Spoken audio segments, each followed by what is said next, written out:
The Minister's Night. Minister Orta? Minister Orta! He's still alive! This is what your room looks like, eh? Okay. What a troublesome woman. Is this from his perspective? That would be interesting. Not often you get games with, like, side character perspectives, but it's a possibility. As the sun went down, the room with the window covered in cloth fell to darkness. The steward approached holding a candlelight. She was here today as well, without fail.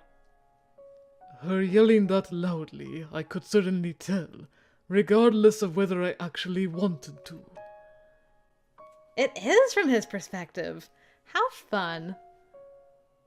I respond casually to the steward who brought the letter and the package. The gatekeepers are quite put out. Jeez. She could think a little bit about how inconvenient it is to be cooped up in here. But thanks to that, Lord Seth has been going around in your stead and working hard. Oh, that's why the name sounded familiar. I forgot that Seth was connected to this guy. Isn't Orta his dad? Am I remembering that correctly? Oh, dang. Okay. He should work a little bit more seriously. The old steward was lit by the candle on the writing desk. The steward was lit? By the candle? Oh, he's illuminated by the candle. I get it. I'm like, the steward was lit. I hate my brain sometimes. Here's today's letter and gift. She's really quite obstinate. As usual, I look at the letter labeled with Naala's name on it, and I frown at the package placed next to it. Did you take this? Yes, the gatekeepers asked me to bring it to you as well. Were they impressed by her? There is no one in this house that would betray you. Well then, she's gotten to them. Perhaps they wanted you to enjoy it. Did she impress you? I look at the face of my steward with half-opened eyes. My steward who has served me for many years. I only serve your wishes. That's right. You've always been a big help. Take the package away, and if she brings it again, have the Dormans eat it. Don't bring it to me again. Yes, I understand. He took the package away, leaving only the letter. After watching him leave the study, I quietly unsealed the letter. How many times have I read this? The dry sound of ruffled paper echoes out in this dark candlelit room. How very, very interesting that was. Moonlight Savior. Ah, the weather is nice today too. This is in contrast to the clouds in the pit of my stomach. The days continue to pass without me getting to meet Minister Orta. You're getting to him though, girl. It's better than the rain, but standing around in the strong sunshine is quite harsh. I shook my head to forget that thought and puffed out my chest with determination. Good morning. Perhaps today I could... Please go home. Even though I know it's coming, getting turned down still stings. Perhaps due to fatigue, I feel tears well up in an instant. I hurriedly blink. If he thinks I'm crying to get pity, my efforts up to now will have been wasted. Then I'll be here today as well. Shall I bring you a chair? No, I'm fine. Thank you for your consideration. Hey, he offered you a chair at least this time. That's nice. And the sun set on today as well. I love that she's just keeping this guy stuck here. He cannot leave his house. It's so funny. The streets at night are dangerous, so I think you should start heading home now. The guard, who I'd become acquainted with, called out to me with care in his voice. Despite that, my heart and lips were heavy as I said my usual line. I'll be coming tomorrow, too. I made my usual declaration and turned away from the mansion. It seems like he did receive my letter, but still I couldn't get to meet Minister Orda today. I wonder if this is what a one-sided romance feels like, continuing to go see him even after getting dumped over and over. Dang. I mean, in a way, probably. It's an ironic thought in the face of multiple defeats. Has it been a waste? The words that Nohl said to me now pricked my heart a little. Before I knew it, the deadline was approaching. I'm exhausted. I could lay down right here and fall asleep. Please don't do that, girl. I was tired enough to think such a foolish thought. Drooping my shoulders, I laughed, mocking myself. I'm getting soft. Of course Nohl would laugh at me. At that time, 2 large shadows appeared before my eyesight on the ground. Was I just that tired, or were the owners of the shadows that good at sneaking up unnoticed? Maybe both. I raised my face to see 2 large muscular men looking down on me. In terms of distance, they were only 3 steps away from me. Can I help you with something? Their vibes were quite different from that of normal people.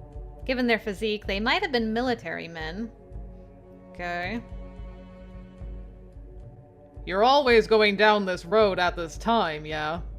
Haha, you're quite the looker. Hey, we'll show you a good time. I should be happy to have such ardent fans from just walking down the street. That's your thought to that line. I should be happy to have ardent fans. She's lost it. She's completely... Girl needs a vacation. I can't fight back the tears. Okay, how do I deal with this? Since there's the law that Toya established, they won't just push me down, right? I'd like to think so. Hey, just because laws exist doesn't mean people don't break them. Having them approach me in the middle of the night is already plenty suspicious, but if I start off fighting... For example, if we start punching and shoving, that might work to my disadvantage. After a bit of hesitation, I decide to just ignore them. Without saying anything, I walk past them on the side. Hey, wait! You trying to ignore us? I said to wait! Don't be feeling all high and mighty because of that stupid law. She's full of herself. You're no different from those bitches in the residence. It seems these 2 men had tried, and failed, to chase after the women in the residence. Gee, I wonder why they didn't like your sparkling personalities. They reeked of alcohol, and perhaps they'd become desperate due to drunkenness. Well, with this attitude, you reap what you sow. Yep, you said it, girl. Things might take a turn for the worse at this rate. Then I have no choice. The winning strategy here was to run away. I'd rather not have something troublesome come up and get in the way of my negotiations. I should have made that decision just a little bit quicker. Ah! The man grabbed my arm and forcefully turned me towards him. Even though I was tired, the man showed his capability as a soldier as I could hardly react.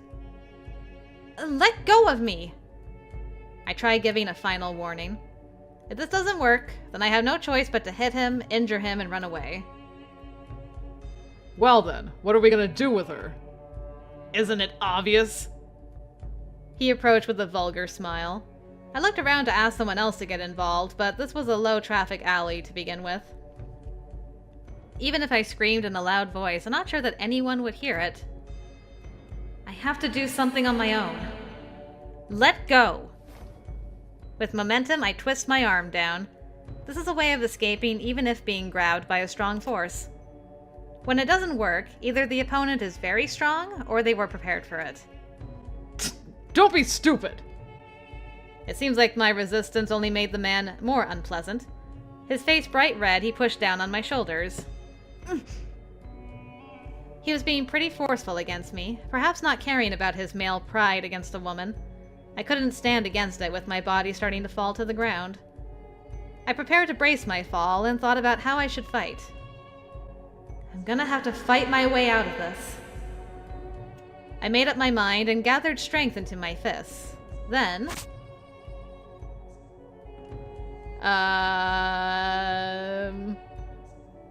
Alright, who threw that? I'd like to think it was Esta, but... I don't know. A sharp light passed in front of the man. Shortly thereafter, a few of the man's forehead hairs fell down. Well, that's very precise. Turning my head in astonishment to the side, I could see a dagger stuck in the stone wall. Thrown with enough power to stick into the wall, had it grazed the man's nose, it surely would have taken it off. Who's there? Come out! Surprised by the sudden incident, the man retreated while holding his nose, which was a hair away from being shaved off. The other man yelled while shaking. Then, as if in response, something appeared from the shadows. I'm sorry. I'm sorry. What am I looking at? Who's the masked Avenger?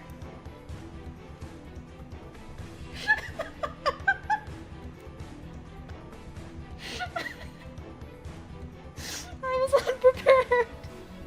I was unprepared for this turn. This is the best thing ever.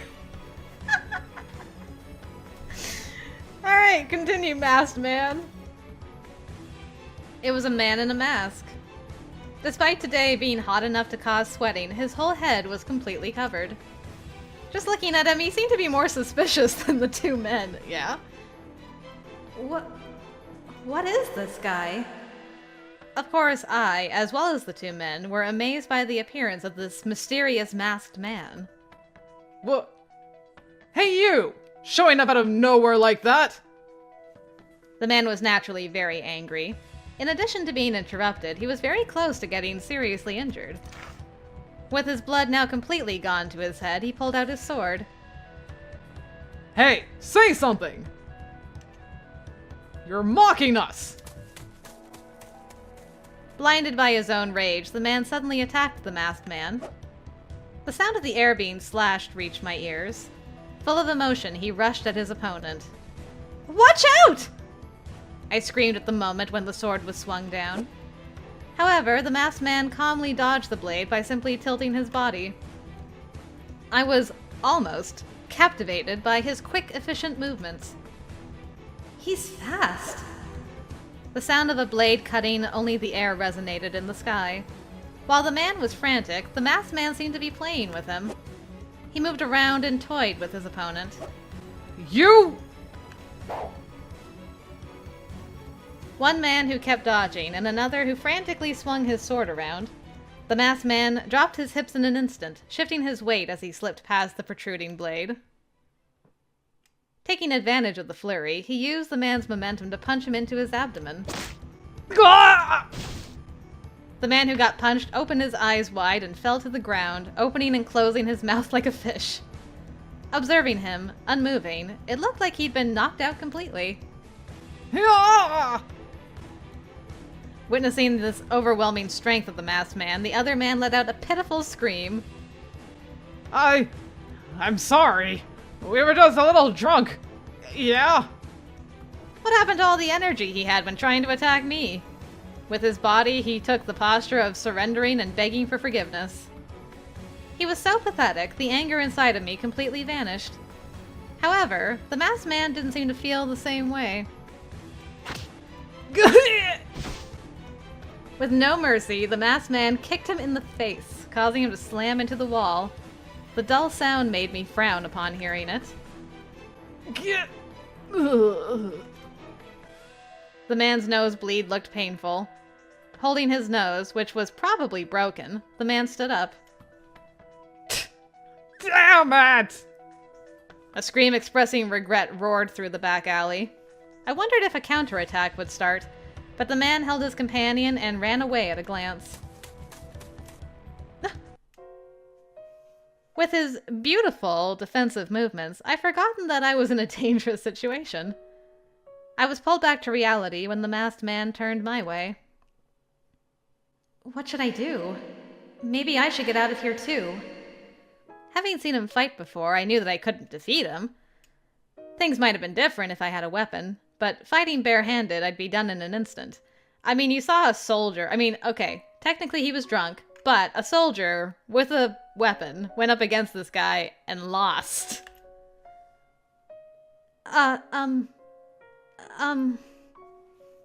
My tongue got tangled up due to nerves. While I felt like I should say something, he quickly extended his hand.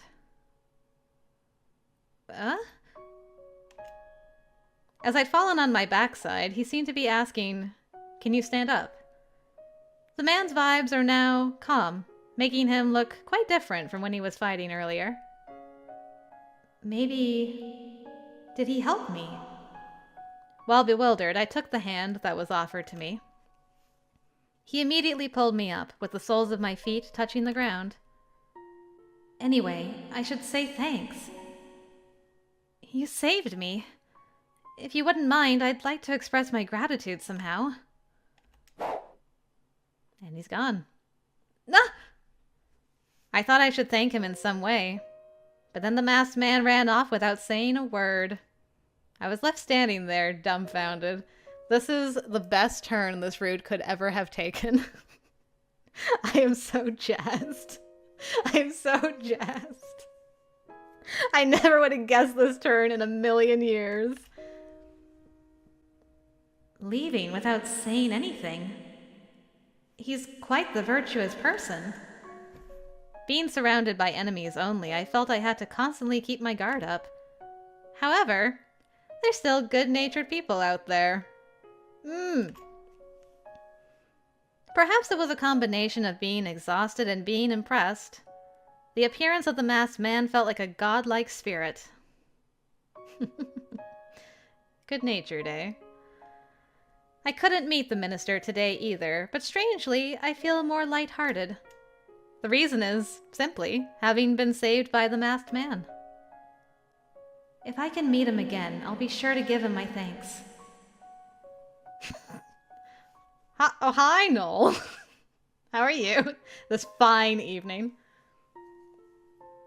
You seem to be in quite the good mood. Huh?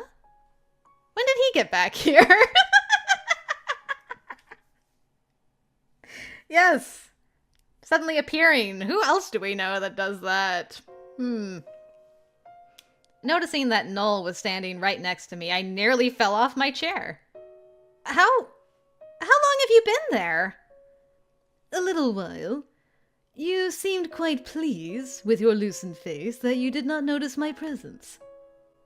Was I really grinning that much? Did something occur? I was nearly attacked on the way back from the minister's mansion. It would seem that you are well liked. Do you want to hear the story or not? Yes, I am curious. That made me a bit sullen, but I continued anyway. Then suddenly I was saved by this masked man. It was really amazing. The men who attacked me were strong, but he took them out without any difficulty. There are strong people like that in this world. So, I was happy. He was a virtuous hero who didn't even ask for a reward. Ooh. That's the kind of person who would treat me right. Unlike you. You know, because you guys are two totally different people. I'm so thrilled. I cannot express enough how thrilled I am. This route is a roller coaster in the best way. Oh, I wonder why he is approves of us wanting to thank that person. I mean, we are his wife, you know, we got saved by someone. I suppose he would also feel thankful. Yes, that's what it is. If I meet him again, I'd like to give my thanks. There is no need to do that. Why? Having talked this much, I suddenly realized. Nohl had been listening to me talk.